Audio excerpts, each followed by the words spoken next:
আসলে ছোট কাজ বড় কাজ বলে কিছু নেই। প্রতিটি কাজের একটি সম্মান আছে। অনেকেই ছোট কাজ বলে এসব কাজকে গুরুত্ব দিতে চায় না। এসব কাজকে তুচ্ছ মনে করে। কিন্তু প্রতিটি ছোট, ছোট কাজের মধ্যে লুকিয়ে আছে সফলতার গল্প। আজ সেই সফলতার গল্পই বলতে চাই।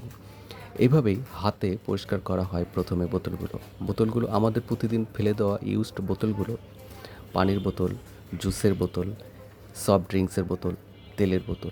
এসব বোতল রাস্তাঘাট ডাস্টবিন থেকে সংগ্রহ করে ১ম এ একটি জায়গায় সংগ্রহ করা হয়। তারপর বোতলগুলো রং অনুযায়ী বিভিন্ন জায়গায় সংরক্ষণ করা হয়। তারপর বোতলগুলোর মুখের খাপগুলো খুলে আলাদা করা হয়।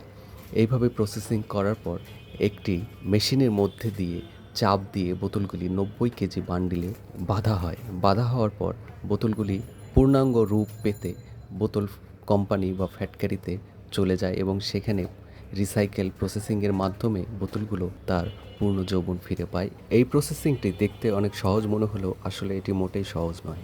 এখানে অনেক স্ট্রাগল আছে, অনেক কষ্ট আছে। তবে যে কোনো সাকসেস বিজনেস করতে চাইলে স্ট্রাগল কষ্ট তো থাকবেই।